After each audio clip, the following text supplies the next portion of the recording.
प्रिय विद्यार्थियों, आज हम भूगोल विषय बीए पार्ट फर्स्ट में समुद्री धाराओं का अध्ययन करेंगे। Ocean currents. स्थल पर नदियों की भांति महासागरों में भी जल का प्रवाह एक स्थान से दूसरे स्थान पर होता रहता है। इन्हें महासागरीय धाराएं कहते हैं। जब प्रवाह जल की गति मंद होती है और जल का प्रवाह काफ़ी चौड़े व उथले रूप में होता है तो इसे प्रवाह कहते हैं। और धारा, इसमें प्रवाह एक निश्चित सीमा में निश्चित दिशा में तीव्र गति से होता है। गुणों के आधार पर धाराओं को दो भागों में बांट सकते हैं। एक तो गर्म जल धाराएं। इन धाराओं में उष्ण क्षेत्रों का जल शीतल क्षेत्रों की ओर प्रभावित होता है, जैसे भूमध्य रेखीय प्रदेशों से ध्रुवीय प्रदेशों की ओर। ठंडी धाराएं, ठंडे क्षेत्रों से उष्ण क्षेत्रों की ओर चलने वाली धाराएं ठंडी धाराएं कहलाती है, जैसे ध्रुवीय प्रदेशों से भूमध्य रेखीय प्रदेशों की ओर चलने वाली। धाराओं की उत्पत्ति के कारणों की बात करें तो पहला है महासागरीय कारक। तापमान की भिन्नता। इसमें सूर्य ताप के वितरण में असमानता के कारण सागरीय जल प्रभावित होता है। तापमान की अधिकता के कारण भूमध्य रेखीय जल का घनत्व कम हो जाता है और हल्का जल सतह के निकट जल ध्रुवों की ओर अग्रसित होता है। ध्रुवीय ठंडा भारी जल गहराई पर भूमध्य रेखा की ओर प्रभावित होता है। लवणता में भिन्नता। वाष्पीकरण के कारण लवणता तथा घनत्व में अंतर आता है। इस अंतर के कारण धाराओं की उत्पत्ति होती है। बाह्य कारक में वायुदाब तथा पवनें। पृथ्वी पर वायुदाब में भिन्नता पाई जाती है। इस भिन्नता के कारण पवनों में गति उत्पन्न होती है। जब पवनें सागर की सतह पर होकर गुजरती है तो जल को गति प्रदान करती हैं। पवनों के घर्षण के कारण जल पवनों की दिशा में गतिशील हो जाता है। वाष्पीकरण तथा वर्षा की मात्रा। वाष्पीकरण की मात्रा का सागरीय जल की लवणता तथा घनत्व पर धनात्मक प्रभाव पड़ता है। जहाँ वाष्पीकरण कम वहाँ लवणता और घनत्व कम होता है। सागरीय जल की सतह पर वर्षा का भी वैसा ही प्रभाव पड़ता है। अधिक वर्षा से सतह ऊंची और कम वर्षा से सतह नीची हो जाती है।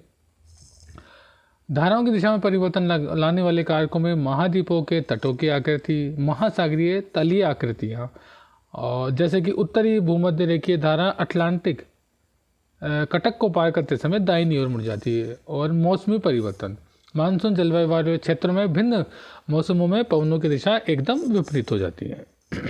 पृथ्वी की परिभ्रमण गति की बात करें तो पृथ्वी अपनी दूरी पर निरंतर पश्चिम से पूर्व दिशा की ओर भ्रमण करती है।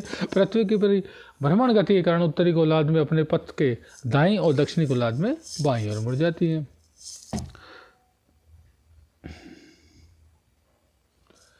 अब हम बात करेंगे अटलांटिक महासागर की धाराओं की। उत्तरी अटलांटिक महासागर में जैसे उत्तरी भूमध्य रेखीय धारा।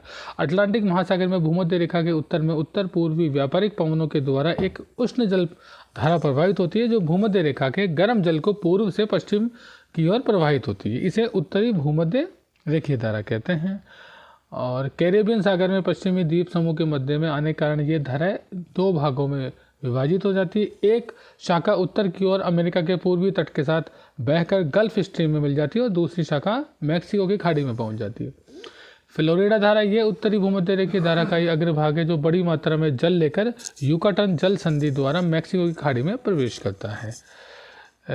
ये गर्म जलधारा है जिसे फ्लोरिडा की धारा कहते हैं। गल्फ स्ट्रीम, इस जलधारा की उत्पत्ति मैक्सिको की खाड़ी में होती है। ये गर्म जलधारा है।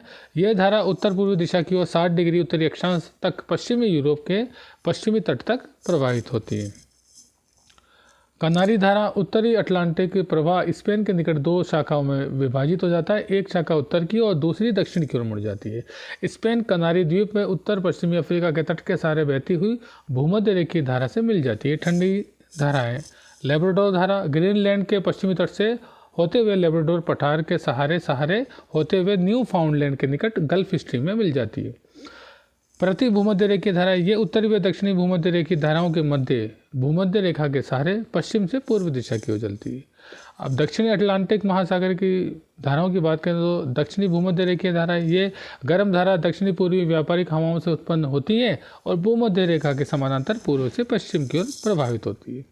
ब्राज़ील धारा ये गर्म धारा है जो ब्राज़ील के पूर्वी तट के सहारे दक्षिण की ओर बहती है। ये धारा ब्राज़ील के पूर्वी तट पर प्रभाव डालती है। दक्षिणी अटलांटिक ड्रिफ्ट यह एक ठंडी जलधारा है जो 40 डिग्री दक्षिणी अक्षांश के निकट ब्राज़ील धारा के पछुआ हवाओं के प्रभाव में आ जाने से बनती है। यह धारा पूर्वी की ओर बहती हुई आशा अंतरीप तक जाती है। बेगुला धारा ये ठंडी जल धारा है। ये धारा अफ्रीका के पश्चिम तट के सहारे बहती हुई उत्तर की ओर गिनी की खाड़ी तक जाती है। फॉकलैंड धारा दक्षिण अमेरिका के फॉकलैंड द्वीप के सहारे बहती हुई ये धारा 40 डिग्री दक्षिण अक्षांश के निकट पहुंचकर ब्राज़ील धारा मिल जाती है। और प्रशांत महासागर की धाराओं की बात करें तो उत्तरी भूमध्य रेखीय धारा ये भी उसी प्रकार है जैसे कि अटलांटिक महासागर में है। ये मध्य अमेरिकी तट से प्रारंभ होकर पश्चिम में फिलीपाइंस की ओर जाती है और 2 भागों में बढ़ जाती है। और क्यूरोसिवो धारा यह एक गर्म धारा है जो फिलीपीन द्वीप समूह, ताइवान तथा जापान के तटों के समीप उत्तर की ओर बहती है। क्यूराइल धारा ये एक ठंडी जल धारा है जो बेरिंग जल संधि से दक्षिण में साइबेरिया तट के सहारे बहती है। क्यूराइल द्वीप समूह के निकट क्यूरोसिवो गर्म धारा से मिलती है। दक्षिणी भूमध्य रेखीय धारा भूमध्य रेखा के दक्षिण में लगभग 3 डिग्री से 10 डिग्री दक्षिण अक्षांश के सहारे ये गर्म जल धारा पेरू से ऑस्ट्रेलिया तक चलती है। पूर्वी ऑस्ट्रेलियन धारा ये गर्म जल धारा है जो ऑस्ट्रेलिया के पूर्वी तट के सहारे दक्षिण की ओर प्रवाहित होती है। तस्मानिया के निकट पहुंचकर ये धारा अंटार्कटिक प्रवाह से मिल जाती है। पीरू धारा ये एक ठंडी धारा जिसे पीरू के तट के सहारे प्रवाहित होने के कारण पीरू की धारा कहा जाता है। अब हिंद महासागर की धारा की बात करें तो हिंद महासागर में मानसूनी पवनें चलती है। तो मानसूनी पवनें ग्रीष्म तथा शीतकाल में विपरीत होती है। इस प्रकार से यहाँ पे धाराएं भी मानसून के साथ अपनी दिशाएं बदल लेती है। उत्तरी पूर्वी मानसून धारा शीत ऋतु में उत्तरी पूर्वी मानसून पवनें स्थल से जल की ओर चलती है। इन पवनों के प्रभाव से एशिया के दक्षिण तटों के सहारे धारा प्रवाहित होती है जो पूर्व से पश्चिम की ओर बहती है। अफ्रीका के समीप ये पूर्व की ओर मुड़कर पूर्वी द्वीप समूह की ओर चलती है। प्रति भूमध्य रेखीय धारा ये शीत ऋतु में चलने वाली धारा ये एक गर्म धारा है। ये धारा 2 डिग्री से 8 डिग्री दक्षिण अक्षांशों के मध्य पश्चिम से पूर्व को चलती है। दक्षिण पश्चिम मानसून धारा ग्रीष्म ऋतु में दक्षिण पश्चिम मानसून पवनों के प्रभाव से एशिया के तटीय भागों पर इस धारा का विस्तार होता है। ये धारा दक्षिण पूर्व से उत्तर पूर्व दिशा की ओर प्रवाहित होती है। दक्षिणी भूमध्य रेखीय धारा 10 डिग्री से 15 डिग्री दक्षिण अक्षांशों के मध्य चलने वाली धाराओं को भूमध्य रेखीय धारा कहा जाता है। यह दक्षिणी पूर्वी व्यापारिक पवनों के प्रभाव से ऑस्ट्रेलिया के पश्चिम से पूर्व की ओर चलती है और मेडागास्कर तट पर यह दक्षिण की ओर मुड़ जाती है। मोजाम्बिक धारा यह एक गर्म जल धारा है। दक्षिणी भूमध्य रेखीय धारा की ही एक शाखा ये अफ्रीका तथा मेडागास्कर के मध्य प्रवाहित होती है। अगुल्हास धारा अफ्रीका के दक्षिण में चलने वाली ये एक गर्म धारा है जो अंततः अंटार्कटिक प्रवाह में मिल जाती है। पश्चिम ऑस्ट्रेलियन धारा अंटार्कटिक प्रवाह से कुछ ठंडा जल उत्तर की ओर मुड़कर ऑस्ट्रेलिया के पश्चिमी तट के सहारे प्रवाहित होता हुआ दक्षिण भूमध्य रेखीय जल धारा में मिल जाता है। ये पश्चिम ऑस्ट्रेलियन धारा कहती है। धाराओं के प्रभाव से जलवायु भी प्रभावित होती है। गर्म जल धाराओं के कारण ठंडी जलवायु वाले क्षेत्र में गर्म जलवायु हो जाती है। वर्षा का प्रभाव भी होता है, कोहरा भी होता है और मत्स्य व्यापार पर प्रभाव पड़ता है। धन्यवाद।